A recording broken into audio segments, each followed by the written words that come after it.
6 साल पहले गोपाल खेमका के बेटे की हत्या हो जाती है और कहते हैं ना कि कोर्ट में बगैर सबूत के केस खत्म हो जाता है।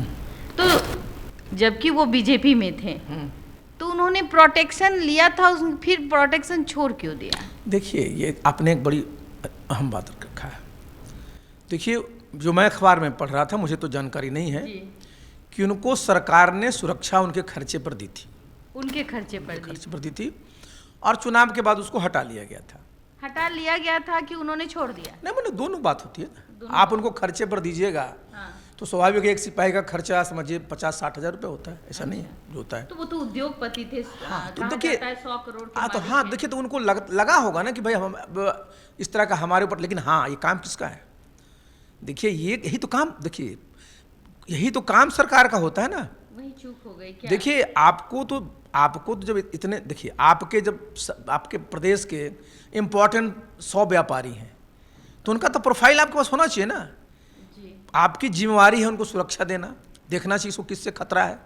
कोई इस तरह की बात होती है तो उसको आपको बताना। तो अपनी सुरक्षा तो मजबूत करते या फिर सरकार उनको सुरक्षा मुहैया करती। आप यहाँ देखिए, इस पर मेरा एक और सुझाव है कि भाई जैसे आपने जितने हमारे विधायक हैं उनको सुरक्षा देते हैं, चूँकि पब्लिक लाइफ में रहते हैं, MP हैं उनको सुरक्षा देते हैं, जो एक्स MLA एक्स MP हैं उनको सुरक्षा देते हैं। इसी प्रकार से किसी भी फील्ड में, चाहे कोई व्यापारी है, बहुत बड़ा कोई डॉक्टर है, बहुत बड़ा प्रोफेशनल है, कोई बहुत बड़ा पत्रकार है, भाई उसका जो भी लाइफ थ्रेट है उसका तो असेसमेंट होना चाहिए ना सरकार के। अच्छा, बिल्कुल बिल्कुल बिल्कुल, इसलिए मैं बता रहा हूँ, आपका इतना बड़ा स्पेशल ब्रांच है, उसका काम सिर्फ क्या है? सिर्फ नेताओं के बारे में खबर देना।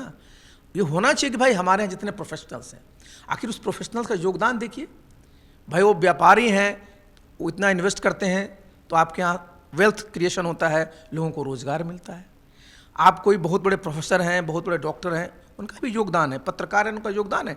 तो इस सरकार की जवाबदेही होती है ना कि एक पूरा का पूरा जो थ्रेट परसेप्शन है आपके प्रदेश में, जो महत्वपूर्ण लोग हैं उनके बारे में तो रखेगा ना जानकारी। आपका काम है सुरक्षा देना। तो जब तक कोई किसी को कोई मारने के लिए नहीं आता तो कोई सुरक्षित है। आपने अपनी तरफ से क्या किया? सरकार की तरफ से व्यवस्था होनी चाहिए कि जो इस प्रकार के हमारे व्यापारी हैं उनका सुरक्षा के बारे में हमेशा उनका थ्रेट परसेप्शन का उनका असेसमेंट होना चाहिए और उसके अनुरूप उनको अपनी सुरक्षा, कभी कभी किसी को आर्म्स लाइसेंस की जरूरत होती है वो दीजिए। आपको लगता है ज़्यादा खतरा है तो पुलिस की सुरक्षा दीजिए और उस आदमी को बताइए भी। जब ये जनप्रतिनिधियों के साथ आप कर रहे हैं तो अच्छी चीज़ है, तो साथ साथ समाज में जो लोग और मैटर करते हैं उनको भी इस प्रकार की सुरक्षा मिलने के लिए व्यवस्था होनी चाहिए थ्रेट परसेप्शन के आधार पर।